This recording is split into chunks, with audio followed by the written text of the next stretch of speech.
Hello दोस्तों, मैं आपका दोस्त अरुण और आप लोग देख रहे हैं ट्रैवल विद अरुण।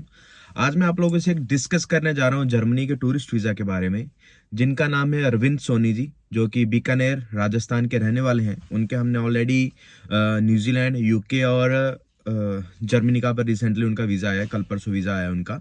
तो न्यूजीलैंड उन्होंने अभी तक ट्रैवल नहीं करा था, यूके उन्होंने ट्रैवल करा था। तो पहले मैं उनके साथ में वीडियो अटैच करता हूँ, आप उनकी वीडियो देखो और उनकी प्रोफाइल के बारे में जानो। देन मैं थोड़ा सा अच्छे से आपको बता दूंगा उनकी प्रोफाइल क्या थी क्या नहीं थी। हेलो दोस्तों, मैं हूं अरविंद सोनी और आप मुझे ट्रैवल हंगे के नाम से भी जानते हैं। तो भाई का आपके लग गया जर्मनी का वीज़ा और ये सारा क्रेडिट जाता है अरुण भाई को। तो मैं बता दूं कुछ अपने बारे में। एज़ यूजुअल फाइल तैयार करवाई अरुण भाई से 16 जनवरी को। हाँ, 16 जनवरी को मेरा वीएफएस में बायोमेट्रिक था जर्मनी के लिए। तो 16 को मैंने पासपोर्ट सबमिट करवाया। 18 तारीख को मेरा पासपोर्ट पहुंचा जर्मनी मुंबई काउंसलेट में। और देखो आज है 27 जनवरी। सुबह मेरे पास मेरा पासपोर्ट आ चुका था और उसमें वीज़ा लगा हुआ था।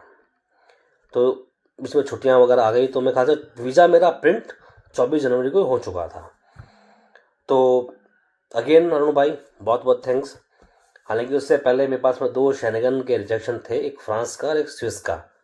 और रिसेंटली भी मेरे पास में जापान के रिजेक्शन में था, लेकिन उसके बाद में भी अरुण भाई बहुत कॉन्फिडेंट थे कि लगेगा आपका। और मेरे लिए बंदा ना बहुत लकी भी है यार, मैं मतलब वास्तव में मानता हूँ। क्योंकि मैंने अरुण भाई से 3 वीज़ा लगवाए हैं बैक टू बैक और तीनों मेरे लगे हैं। पहला लगवाया था मैंने न्यूजीलैंड, दूसरा लगाया मैंने यूके और तीसरा लगवाया मैंने ये जर्मनी का। चौथा भी पाइपलाइन में चल रहा है, दुआ करो वो भी लग जाए। तो वो लगेगा तो भी बताऊंगा आपको मैं। तो अगर मैं आपको अपनी प्रोफाइल के बारे में बताऊं तो नॉर्मल प्रोफाइल है मेरी, बिजनेसमैन हूं मैं। तो मेरे पास में जीएसटी नंबर है, मेरे रजिस्टर्ड फर्म है। मेरे जीएसटी मतलब मेरे करंट अकाउंट में तकरीबन 5 लाख रुपए थे। और मेरे पास 2 सेविंग अकाउंट हैं, उनमें दोनों में मिला के मेरे ख्याल से 5 लाख रुपए होंगे। कुछ म्यूचुअल फंड्स थे और मेरे पास कोई प्रॉपर्टी वगैरह मैंने अटैच नहीं की थी। ट्रैवल हिस्ट्री है मेरे पास में 18 कंट्रीज़ की, तो वो लगाया था। मेरे पास में वैलिड यूके का वीज़ा था और वैलिड न्यूजीलैंड का वीज़ा था। 2 साल की आईटीआर थी। लास्ट ईयर की आईटीआर मेरी टैक्स पेड थी, बाकी मेरी आईटीआर सारी नील थी। लेकिन अरुण भाई को था कॉन्फिडेंस के लग जाएगा लग जाएगा। तो उन्होंने पूरी फाइल वाइल तैयार की। मतलब मैंने आज उनको डॉक्यूमेंट सबमिट करवाए थे, 2 दिन में उन्होंने मुझे पूरा इतना बड़ा फाइल का पुलिंदा मुझे हैंड ओवर कर दिया था। मतलब पूरा उन्होंने, मतलब मुझे सिर्फ उसका प्रिंट आउट निकाल के वेफर जमा करवाना था, पूरा काम रेडी था। उन्होंने मुझे कवर लेटर, टेटेटिव travel itinerary, travel plan, travel insurance, सारी फ्लाइट की टिकट, सारी होटल्स और चेकलिस्ट और भी जो भी रिक्वायरमेंट थी उन्होंने मुझे कंप्लीट करके दी थी। मैंने जस्ट उनको प्रिंट निकला और वेफर जमा करवा दिया और आज पासपोर्ट लेके वीज़ा देख लिया। तो भाई अगेन बंदा टू गुड, बहुत रिस्पॉन्सिव है। अगर आपने अरुण भाई को फ़ोन किया और अगर उन्होंने फ़ोन मिस कर दिया तो श्योर है कि वो आपको फ़ोन कर लेंगे, ये बात तो है। और रेगुलर टच में रहता है बंदा, तो आप लगवाओ आराम से। सो आई होप आप लोगों ने उनकी पूरी वीडियो देख ली होगी। तो अगर मैं उनकी प्रोफाइल की बात करूं, उनकी अप्रॉक्स 15 से 18 कंट्रीज की ट्रैवल हिस्ट्री थी, जिसमें कोई बड़ी कंट्रीज नहीं थी, जिसमें फिलीपीन, थाईलैंड, सिंगापुर, मलेशिया ये कंट्रीज थी, है ना। हाँ, ये था भी, उन्होंने एक एक कंट्री को उन्होंने 4 4 बार ट्रैवल कर रखा था, इसलिए वो 18 कंट्रीज मतलब बन गई है ना। 18 बार इंटरनेशनल ट्रैवल हो चुका उनका, है ना।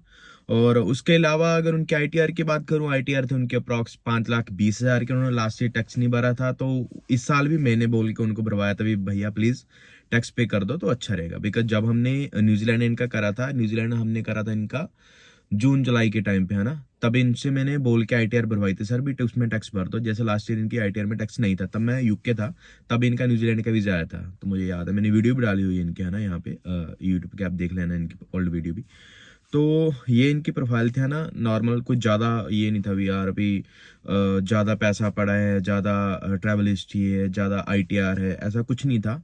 और सबसे बड़ी बात, इनकी ऑलरेडी 2 बार शेंजन से रिफ्यूज़ल थी, इनकी जापान से रिफ्यूज़ल थी, और इनकी बस 2 3 कंट्री की ट्रैवल रिफ्यूज़ल थी, है ना। फ्रांस से रिफ्यूज़ल थी, स्विट्ज़रलैंड से रिफ्यूज़ल थी और जापान से रिफ्यूज़ल थी। और लास्ट ईयर ही 2023 में रिफ्यूज़ल थी जी, जब हमसे ये मिले नहीं थे, उससे पहले इनकी, है ना। और बाकी मतलब आपको भी किसी को अपना जर्मनी का वीज़ा अप्लाई करना है या किसी भी शेंजन कंट्री का वीज़ा अप्लाई करना है, आप मेरे से एक बार सजेशन जरूर ले लेना भी यार कहाँ का वीज़ा अप्लाई करना चाहिए, कहाँ का बढ़िया रिस्पॉन्स मिलेगा हमें, है ना। तो उस चीज़ के लिए आप मेरे से डिस्कस कर लेना। बाकी आपका कोई भी डाउट हो, कोई आपकी क्वेरी हो, आप मेरे से बात कर सकते हैं, आप मेरे से इंस्टाग्राम पे मैसेज कर सकते हैं, मुझे कॉल कर सकते हैं, लेकिन प्लीज़ मॉर्निंग 11 बजे के बाद कॉल करा करें और शाम को 7 बजे से पहले कॉल करा करें। बाकी बने ट्रैवल विद अरुण के साथ मिलते हैं अगली वीडियो में, तब तक के लिए बाय बाय।